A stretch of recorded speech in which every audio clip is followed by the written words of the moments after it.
All right, let's jump straight into this explainer and uncover what is honestly an invisible psychological magic trick hiding right there in our everyday vocabulary. We mostly go through our days assuming language is just a neutral vehicle for facts.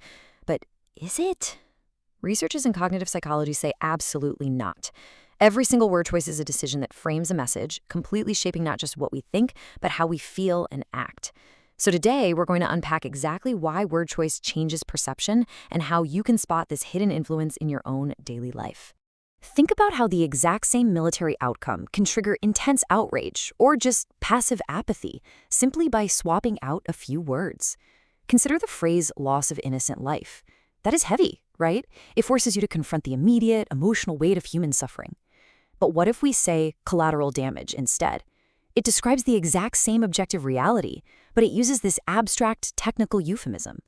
This kind of lexical framing basically shields us from the emotional reality of the event. It's a perfect example of how language doesn't just describe a situation. It literally tells you exactly how you're supposed to feel about it. And, we see this in politics every single day, too. Imagine scrolling through your newsfeed and seeing a headline where a politician attacks a tax plan. The verb attacks is what we call an emotionally charged word. It immediately activates this unconscious preconception in your brain, forcing you to interpret a pretty mundane political disagreement as a hostile, combative event. But what if the journalist just chose the word opposes? Your mental model shifts entirely. Now it's just a rational policy debate. The underlying facts haven't changed a fraction of a percent, but your psychological reaction, it's been entirely rewritten by just one single verb. So what's really happening here? Well, this isn't just clever writing. It's a well-documented phenomenon known as the framing effect. Basically, it routinely bypasses our rational brains to hijack our objective reality. The framing effect is a cognitive bias where your choice is dictated far more by how the information is presented than by the actual substance of the info itself. Whether an issue is framed in a positive, gain-oriented light, or a negative, loss-oriented light, it massively impacts human decision-making. And what's wild, and maybe a little scary, is that studies show this effect actually increases as we age. It influences everything from how juries evaluate plea bargains to how patients choose their cancer treatments. To put this into perspective, let's look at Kahneman and Tversky's famous 1981 experiment. In this study, they gave participants a hypothetical scenario with a fatal disease expected to kill 600 people. When the potential treatment was framed positively, saying 200 people will be saved, participants overwhelmingly chose the safe, guaranteed option. But here is the kicker. When the exact same mathematical outcome was framed negatively, saying 400 people will die, people suddenly became risk seekers. They abandoned the safe option for a riskier gamble. The math was literally identical. 200 saved out of 600 means 400 die. But the framing? It completely reversed their behavior. So why on earth do we make that irrational shift? Well, it boils down to prospect theory and something called loss aversion. Basically, it proves our brains are biologically hardwired to panic over potential losses way more than we celebrate equivalent gains. Prospect theory explains that we human beings evaluate risks, gains, and losses asymmetrically.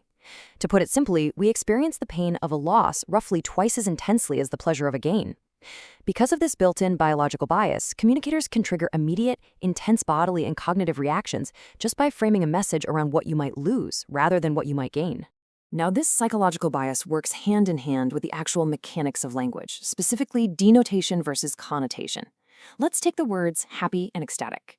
A word's denotation is just its strict dictionary definition, but its connotation, that's its implied meaning, its cultural baggage, its emotional weight. So while happy and ecstatic both describe a positive emotion, ecstatic carries a much sharper, stronger intensity on that spectrum. Writers and communicators rarely select words just for their strict dictionary definitions. They meticulously pick words for their connotations to subtly shift your viewpoint and evoke a very specific intensity of feeling. And that brings us to a really sneaky concept called semantic prosody.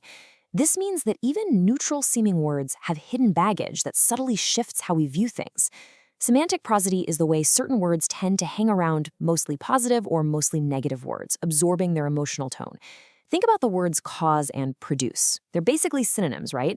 But think about how we actually use them. We usually cause a car crash, cause damage, or cause pain. But we produce results, produce goods, or produce a beautiful painting. So if I tell you a new policy caused an outcome versus produced an outcome, I am subliminally guiding your judgment before you even realize it. Section 2. Scaling the ladder. Why abstract words cause misunderstandings. Okay, so we've talked about emotionally charged words, but what about abstract ones? As it turns out, the more abstract our language gets, the more vulnerable we become to manipulation. The linguist S.I. Hayakawa theorized that communication actually breaks down when we lose our sensory connection to words. He illustrated this beautifully with something called the ladder of abstraction, using a cow named Bessie. At the very bottom rung of the ladder, we have a concrete sensory reality, a living, breathing animal you can touch and smell. Step up one rung, and we categorize her with a word, cow. Step up again, she becomes livestock. Next rung up, she's a farm asset. Finally, at the very top of the ladder, she just represents the abstract concept of wealth. Notice what happened. As language moves up this ladder, the specific physical characteristics of the original experience are entirely left behind. And this abstraction leaves massive room for interpretation, making it incredibly easy for a communicator to obscure reality. What this all really boils down to is cognitive fluency, which is the subjective ease with which our brains process incoming information. You see, when we hear evocative, concrete language, our brains don't have to work very hard to picture it. And because our brains are highly efficient, and yeah, sometimes a bit lazy, we actually use that feeling of easy processing as a shortcut to assess truthfulness and credibility. Literally, if it's easy to read, it feels truer.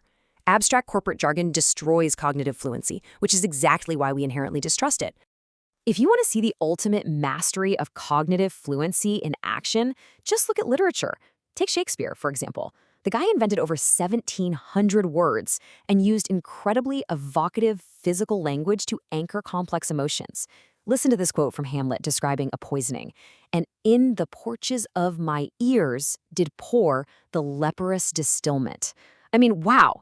He doesn't just say he poisoned me. He uses highly concrete sensory language, porches of my ears, leprous distilment, to force the audience to have a visceral physical reaction. Shakespeare understood that to capture attention, you absolutely must use vivid language that engages the senses directly. And it's not just Shakespeare. More modern authors masterfully engineer this precision too, pulling us into their worlds by forcing us to discover implied meanings. In Margaret Atwood's dystopian classic, The Handmaid's Tale, she uses everyday terminology in entirely new, terrifying ways, forcing the reader to rely on context clues to sharpen their reading comprehension. On the other end of the spectrum, you have James Joyce using an astounding 30,000 unique words in his novel Ulysses. Exposing yourself to this kind of torturous syntax and thorny vocabulary isn't just some boring academic exercise. It literally builds the neural pathways you need to decode complex messaging out in the real world. Moving on to our final section, expanding your lexicon, building a defense against manipulation. So now that we know how easily our cognitive frames can be hijacked by a single word choice or a cleverly placed metaphor, what can we actually do about it? Well, the answer is proactively building a lexical arsenal. A robust vocabulary is honestly your best defense mechanism. You can start simply by reading highly descriptive novels, which naturally introduce you to uncommon words in their proper context. You can also pick up a dictionary, even an illustrated one, to tie visual cues to complex definitions. Plus, taking the time to study Greek and Latin root words allows you to instantly decipher the true meaning of new, abstract jargon when someone tries to use it against you. I'll leave you with this final, provocative thought. If just swapping a verb can completely change your judgment, whose words are currently painting your reality? We are constantly bombarded by messages every single day, from journalists, politicians, advertisers, even friends. And every single one of them is making a choice about how to frame their reality for you. The linguistic choices they make are undeniably powerful, but their effects aren't inevitable. Because once you understand the mechanics of word choice, you regain your autonomy. You can always reframe an issue for yourself. So the next time you feel a sudden surge of emotion from a headline or an argument, take a breath, pause, and ask yourself, are you reacting to the facts or are you just reacting to the frame?